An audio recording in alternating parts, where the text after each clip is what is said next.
really, really good. And as I say, we will explain what's going to happen.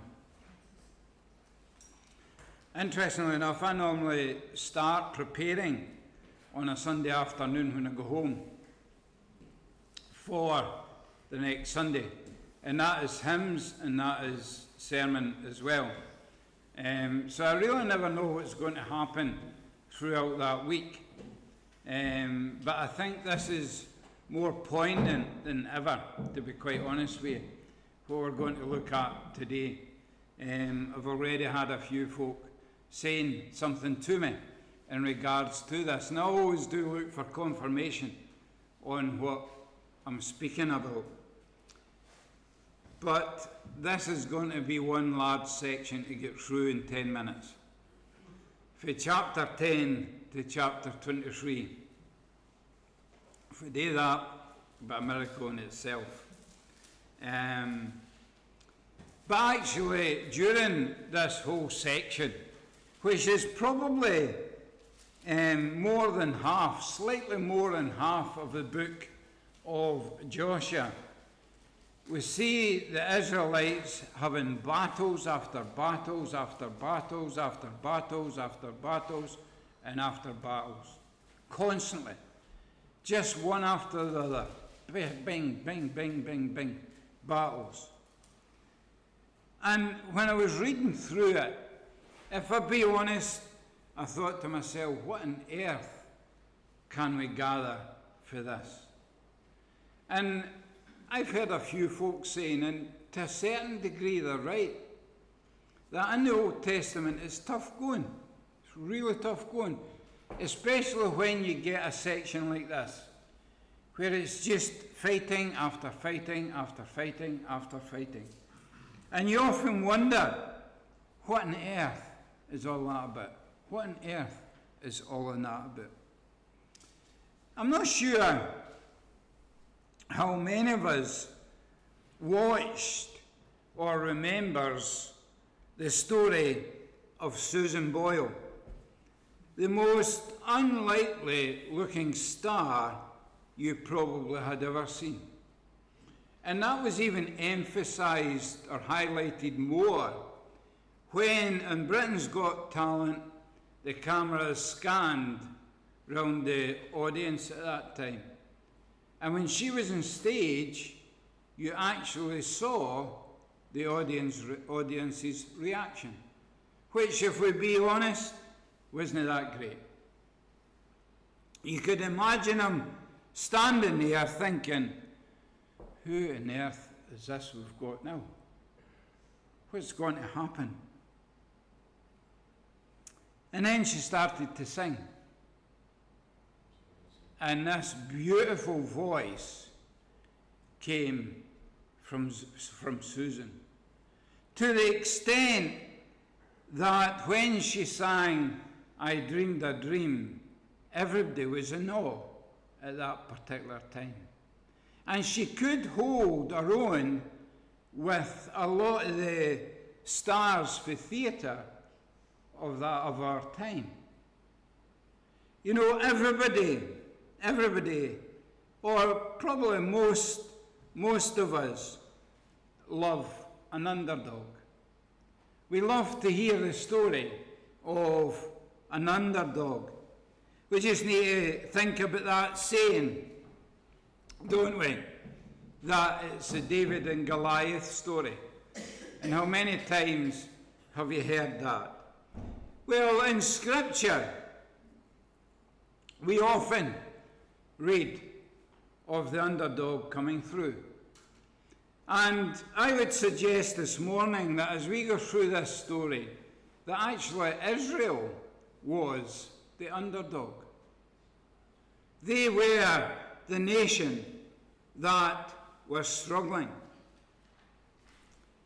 But we see, and it's the same with us as it is with Israel, when they put their trust in God, when we put our trust in God, we can become going from the underdog to the victor, time and time again. So really, this morning, what I want to look at is rest and comfort. Rest and comfort. I'm going to read a wee section for Joshua. It says, "And Joshua came at that time and cut off Anakim from the hill country, from Hebron, from Debir and Ariah, and from all the hill country of Judah, and from all the hill country of Israel. Joshua devoted them to destruction with their cities. There was none of the Anakim left in the land of the people of Israel, only Gaza and Gath, and in Ashdod did some remain. So Joshua took the whole land, according to all that the Lord had spoken to Moses, and Joshua gave it for an inheritance to Israel according to their tribal allotments." And it's this wee bit here I want to focus on this morning. "And the land had rest from war." And the land had rest from war. As I said, if we had to read from chapter 10 onwards, we would see that one battle opened the floodgates for another battle. And Israel eventually overcame and got possession of the promised land.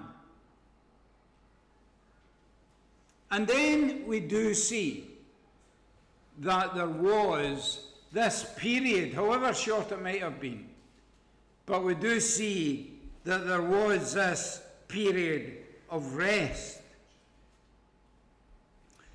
For the historians among us, you would realize that one of the major problems at Culloden was that the army was tired from previous battles, marching long distances on foot, not having much food to eat, and marching through the mud and mire. And they were also weak and few in number.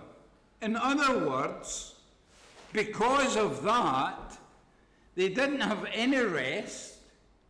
Because they didn't have any rest, they were tired, they were hungry, etc., etc., and they got defeated. Really, we can see that this is important, and I want to stress that it's important in our own personal lives as well, that we have that period of rest. Genesis 2, verses 1 to 3. "Thus the heavens and the earth were finished, and all the host of them. And on the seventh day God finished his work that he had done. He rested on the seventh day from all his work he had done.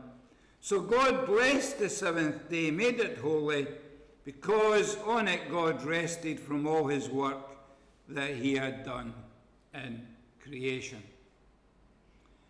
So actually, even if we look at the beginning of Scripture, without going any further, God instituted a restful period. God introduced a restful period. And we see that God recognizes the importance of this. And on a side note, and we might get time to look at this, there is a difference between rest and comfort. Big difference between rest and comfort.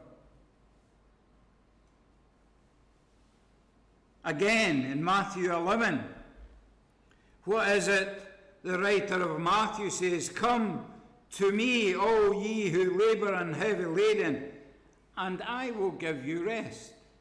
Take my yoke upon you and learn from me, and I am gentle and lowly in heart, and you will find rest for your souls. For my yoke is easy, and my burden is light. I think there's 3 types of rest, and it's holistic. In other words, it covers the whole of the human being. There's physical rest, there is emotional rest or mental rest, and there is spiritual rest as well. All 3. There is one church that I looked into, and I'm not advocating this, but there is one church that I looked into that during the year they take 2 Sundays off. They don't have church for 2 Sundays, so they can have a rest. An interesting thought. I don't advocate it myself, but an interesting thought. You see, physical rest, emotional rest, and spiritual rest can be all rolled into one. And one can actually affect the other.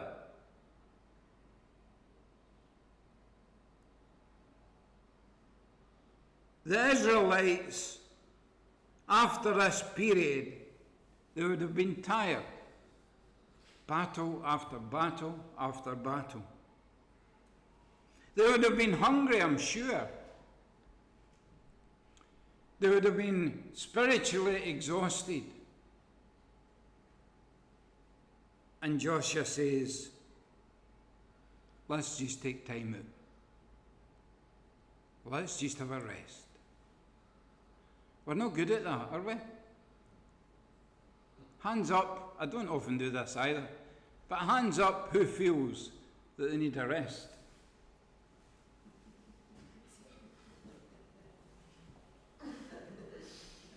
Quite a number. But we're no good at it, are we? We're really no good at it. As I said, there is a difference between comfort and rest.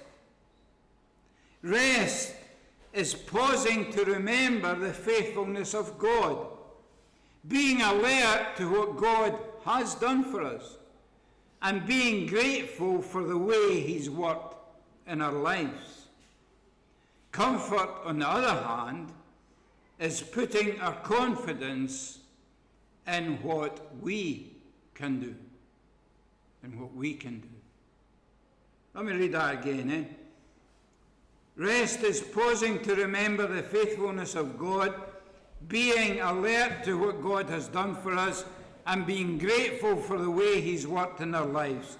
Comfort, on the other hand, is putting our confidence in what we can do. I do think it is so dangerous for ourselves and as a church to be comfortable. To be comfortable. When we become comfortable, there is a danger of complacency setting in. Complacency is a feeling of being satisfied with how things are and not wanting to try to make them better. Or in other words, it is a self-satisfied state of negligence or carelessness. Sadly, I've got to admit this, that I have witnessed a church being comfortable. And I have witnessed a church, I won't mention which one, but I have witnessed a church being complacent and just being happy with the way things are. Guess what happened to that church? It closed the doors. It closed the doors. Simply because they were comfortable the way they were. And at a meeting, I was told that. It's okay. We're quite happy the way we are. Dangerous. Dangerous to become comfortable with our own surroundings. It's dangerous and that's personally, it's dangerous to become comfortable in a church.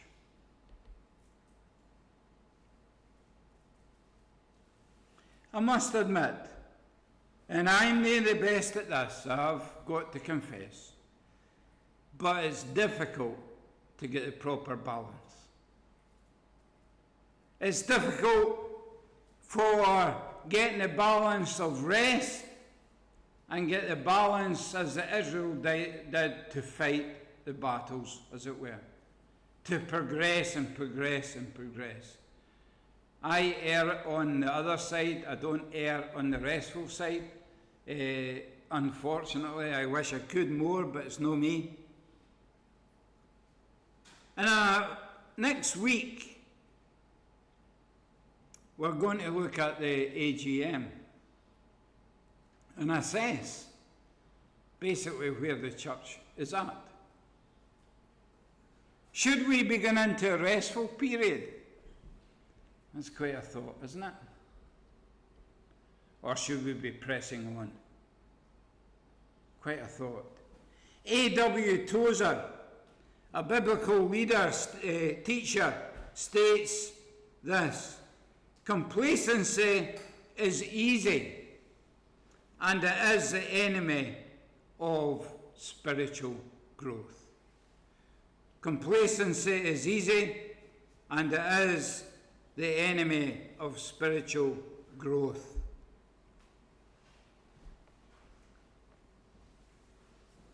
We often fail to rest because we think our work is not finished. There's always something else to be done. There's always something else to attend to. Our desire to keep working comes from a desire for comfort. To know that we have everything under control. God calls us to rest regardless whether our work is complete or not. He asks us to trust Him with what is undone so that we can enjoy Him and the life that He has given us and live a healthy rhythm of life. You see, we need to get it in a balance. Too much work is bad for us. Too much rest in one sense. We become comfortable, and again, that can be bad for us.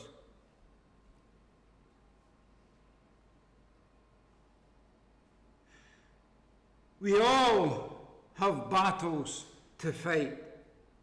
We all have obstacles to overcome in this life. And sometimes it can feel like it's solely up to us to win those battles and conquer those challenges.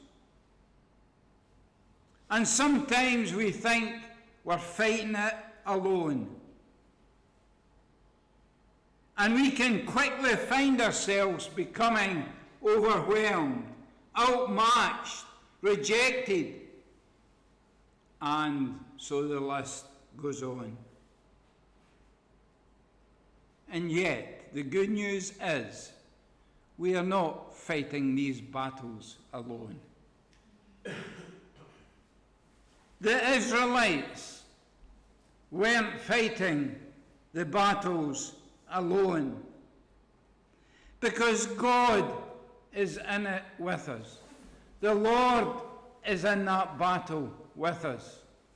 We can rely, we can put our rest in one sense on Him, and He will help us to overcome come. He can accomplish what we can't. If we try it on our own, as we saw actually with the Israelites a few weeks ago, if we try it on our own, it won't work. If we turn to God, God will fight that battle for him. As the song says, all we need to do is trust and obey. Why? There's no other way. To be happy in Jesus, but to trust and obey. We put our trust in God and the promises that he has given us. We put our trust in God that he will carry us through until that day of rest. That day when the battle will be finished. There will be no more fighting, and we will have complete rest in him. Now, as I said, we're flipping things upside down a wee bit this morning. And we're going to have 3 or 4 hymns, probably 4. You can stand and sing if you want. But maybe this is just a time, supposing it's only half an hour, just to rest. And let the words of the hymn wash over you. In the traditions, etc., that we are part of, denominations, etc., that we are part of, I don't think we're good at this. I don't think we're good at just taking time out. I remember going to Pliscarden Abbey. I was showing some people Pliscarden Abbey, and we were sitting in one of the services, and the guy who was sitting next to me was twitching and speaking and going. And eventually I had to say to him, would you just be quiet, for goodness sake, man? Just let's experience it. He was twitching and going and speaking, and oh, I was doing my head in. But we're no good at it. So maybe this morning for, I don't know, half an hour, whatever. If you want to sing along, feel free to sing along. But if you want these words just to penetrate you, then let them penetrate. And let's just have that wee while, that small time out of the whole week, just to rest. The first one that we're going to play is Be Still.